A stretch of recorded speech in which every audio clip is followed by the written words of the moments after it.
Bienvenidos a Señor Reddit. El misterio de la víctima número 169, atentado de Oklahoma City. Ese fue un terrible ataque en forma de explosión que dañó 324 edificios a la redonda y destruyó 86 coches. Una completa brutalidad. Pero acá viene algo que me pone los pelos de punta. Encontraron una pierna entre los escombros. Solo eso, una pierna. Imagina que eres un detective. ¿Qué haces para saber a quién le pertenece esta pierna? Pruebas de ADN. Los resultados mostraron que la pierna le pertenecía a una víctima. Pero esta víctima ya había sido enterrada y tenía el cuerpo completo. Sí, lo enterraron con la pierna equivocada. Su cuerpo con la pierna equivocada ya había sido embalsamado, así que no pudieron obtener el ADN de la pierna equivocada. Entonces, ¿a quién pertenece esa pierna? Todas las demás piernas ya se habían contabilizado en otras víctimas. Nadie más fue reportado como desaparecido. Hay muchas teorías sobre esa pierna desconocida. Yo creo que tal vez le perteneció a un segundo bombardero que quedó atrapado en la explosión.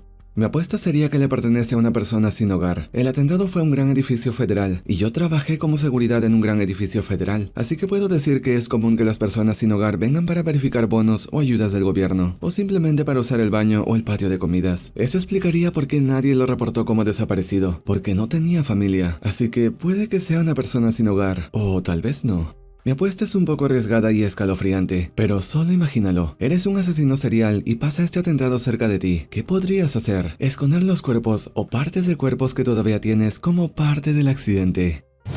La misteriosa desaparición de Asha Degree. Esto pasó en mi ciudad. En el 2000, Asha, una niña de 9 años, salió de su casa voluntariamente por la noche en el día de San Valentín. En ese momento había una tormenta masiva. Asha fue vista varias veces caminando por una carretera extremadamente rural y desolada, sola, bajo la lluvia torrencial, y luego nunca más se la volvió a ver. Un año después, su mochila fue descubierta enterrada a muchos kilómetros de distancia en una bolsa de basura. La pregunta es, ¿cómo diablos convencieron a una niña de 9 años de dejar su casa completamente sola en medio de la noche, mientras una tormenta masiva azotaba la ciudad, para luego caminar por una carretera desierta y rural? Una niña común nunca haría algo así. Y también está el hecho de que Asha caminaba de forma decidida y seria. Además, ¿por qué dejaron así la mochila? ¿Cómo no ha habido ninguna pista significante luego de más de 20 años? Este es un caso sin resolver, y lo que lo hace aún más misterioso es que parecía como si Asha no quisiera ayuda. Un conductor que la vio se detuvo para intentar ayudarla, pero en cuanto ella lo vio, se fue corriendo hacia la profundidad del bosque. Ni siquiera se me ocurren teorías para este misterio.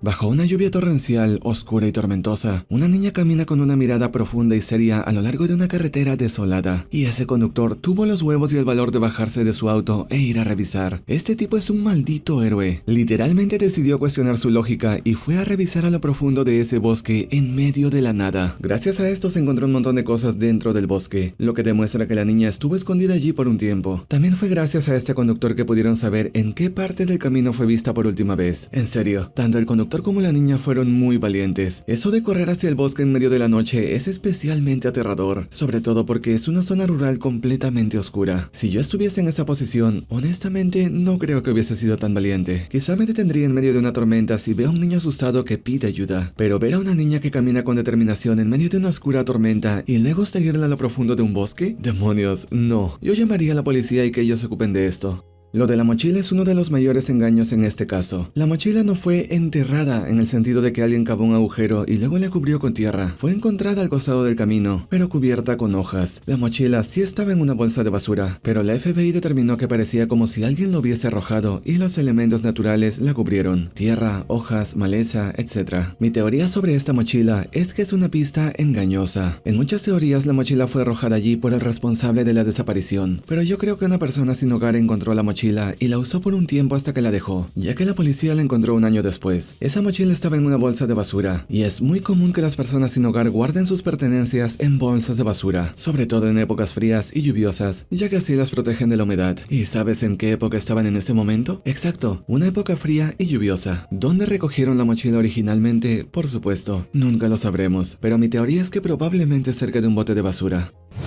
La mierda más espeluznante que conozco es el caso de Cindy James y sigue sin resolver. Luego de que Cindy se divorciara, ella comenzó a decir que su ex esposo la acosaba y la agredía en su propia casa. Cindy, por supuesto, llamaba a la policía en cuanto esto ocurría, pero la policía llegaba y nunca encontraba a nadie en la casa. Nunca había nadie más que ella en el lugar. Siempre encontraban a Cindy sola, con moretones y distintos tipos de agresiones que bien los podría haber hecho ella misma. Una vez la encontraron con un destornillador en la mano. La policía hizo de todo para buscar al agresor. Llegaron a los llamados amado de Cindy de tantas formas posibles, pero nada. Nunca encontraban a nadie y las investigaciones nunca dejaban ningún sospechoso. ¿Dónde está el agresor? ¿Cómo hace para desaparecer siempre tan rápido? ¿Cómo siquiera hace para entrar a la casa? ¿Será que Cindy se agredía a sí misma? ¿Será que está loca? ¿O será que realmente quiere incriminar a su ex esposo? Haz tu propia teoría. La policía le dio muchas vueltas a todo esto por meses y nunca lo pudieron resolver. Intentaron de todo, pero nada. Un misterio absoluto. Era como si un fantasma la agrediese y se esfumase en el aire. Finalmente la policía se cansó y decidió ignorar a Cindy. 3 meses después, Cindy desapareció. Unos meses más tarde, Cindy volvió a aparecer, a muchos kilómetros de su casa, en una carretera muy lejana, en medio de un desierto abrasador y con las manos atadas. La autopsia confirmó que fue golpeada hasta que falleció.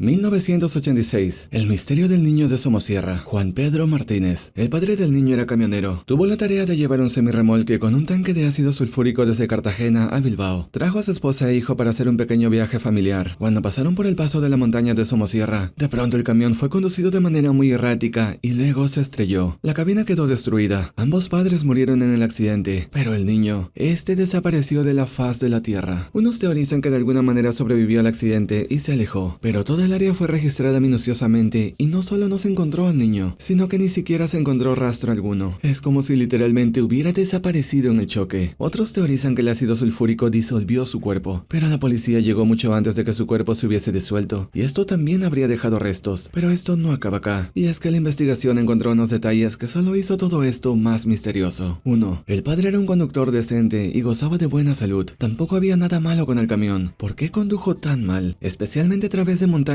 con acantilados empinados y con toda su familia a bordo. 2. Se encontraron rastros de cocaína, no en la cabina, sino dentro del tanque con el ácido sulfúrico. ¿Por qué? Esto hace pensar a muchos que quizá el padre estaba en negocios turbios, pero de ser así, ¿por qué traería a su familia para involucrarlos en esto? No tiene sentido. 3. El tacómetro del camión registró una serie de arranques y paradas inexplicables. El camión estaba bien, el conductor tenía buena salud, pero las paradas no coinciden con paraderos comunes. ¿Qué ocurrió allí? 4. Se vio a 2 personas llegar antes que los servicios de emergencia y sacaron un pequeño paquete de la cabina. No parece que se llevasen al niño. ¿Quiénes eran y qué estaban haciendo? ¿Cómo hicieron para llegar antes que los servicios de emergencias? 5. Un año después se reportó en Madrid a un niño que coincidía demasiado con la descripción de Juan Pedro Martínez. Acompañaba a una anciana y buscaba en la embajada de los Estados Unidos. ¿Era este realmente Juan Pedro? Y si es así, ¿por qué no hubo huellas cuando se fue? ¿Y quién es esta anciana?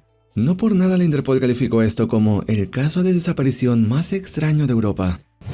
El 4 de diciembre de 1872, un barco británico-estadounidense llamado Mary Celeste fue encontrado sin personas y a la deriva en el Atlántico. Se descubrió que todavía estaba en condiciones de navegar y la carga estaba intacta. Lo único que faltaba era un bote salvavidas. La investigación arrojó que este fue abordado de manera ordenada. Entonces, ¿qué es lo que hizo que la tripulación abandonara un barco en medio del mar? Nadie robó nada. El barco seguía en condiciones de navegar. Nunca se encontró a nadie.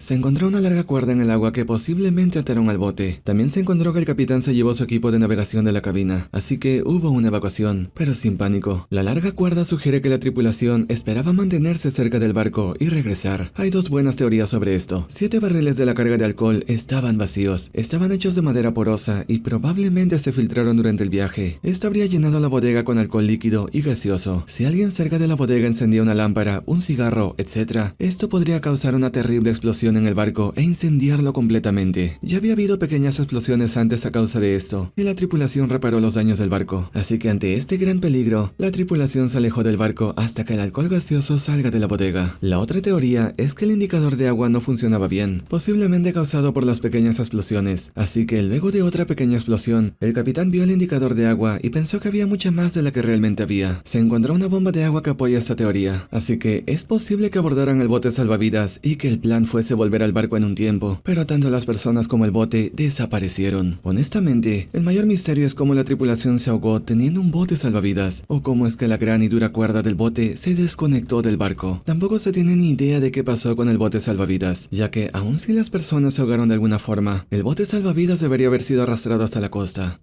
Jorge, ¿recordaste atar la cuerda al bote, verdad? Sí, mi capitán. La até firme y segura. ¿Y ataste el otro extremo de la cuerda al barco, verdad? Sí, mi capitán. Eso creo. Mierda.